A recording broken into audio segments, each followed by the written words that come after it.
Exactly. No, this is actually the first cut. We were lying. I don't even remember recording before. Exactly. No, I actually just got here. Okay, I got it. At least we're getting a lot of good bloopers. Real quick. Fix something real quick, like, you know what I'm saying? Fix it quick, fix it slow. I've already done this 4 times over, so we're really cooking with gas. My name is Maya Jenkins, and I am the president of the University of Mary Washington's chapter of the NAACP. This is the conclusion of our We.UMW series, and this has been a wild ride. Even though we have such a diverse group of people who we were able to speak to, there is no way that we could have come in contact with the vastness of Black UMW. I remember Anais has said in her interview that she didn't want to be a monolith for Black people at Mary Washington. And I think that was the goal of what we were trying to do with this series. We wanted to make sure that we could help understand what it means to be Black at Mary Washington. I feel like this can kind of be conceptualized in the mission of this project through a struggle that we've had in the NAACP. I know in 2020, after a racial incident occurred, Black people at Mary Washington wanted to organize around it. And the NAACP chapter created a police report. And if you know me, you know I love this report. We had like 70 solutions and a 60-page description of the struggles we went through. A lot of change came of it, but a lot of it is still the same. After that, I feel like a lot of the members of my NAACP were like,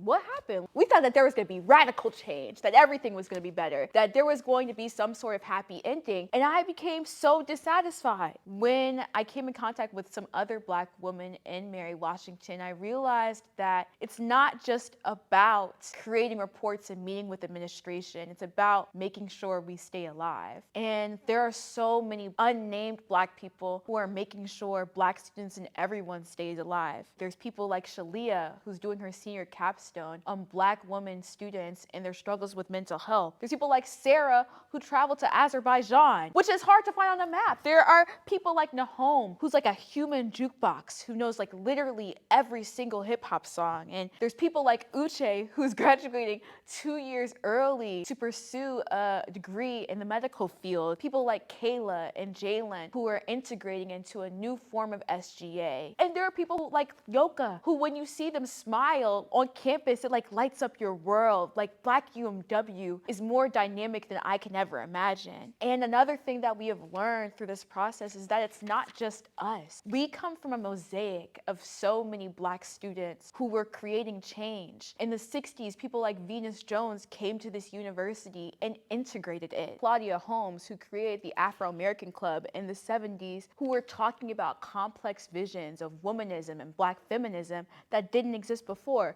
There are people like Dana Norwood, who is complicating how we talk about nutrition and being Black. There's people like Brianna Simone Reeves, who made a podcast that helps lead Black female students in understanding how they can operate at predominantly white institutions. There is a beauty to Mary Washington. And I feel like we are best conceptualized in a quote from the writer Dominique Christina. She had said that when talking about Blackness, that the foundational stones that we have are made up of 1 trillion resistance movements with no names attached that allow you to do hashtags and protest and picket. And that is what Black Mary Washington is. It's thousands and thousands of small gestures that Black students make to create change. And that does not mean that it's all easy. As we've seen in the interviews, that we've had to experience systematic oppression for our entire lives. So when we come to this university, it can be hard to be a part of this group. But we still, after all of that trauma, after all of that pain, create a home in a space that was not meant for us to be here. That is radical. While this is the end of our series, baby, this is just the beginning, right?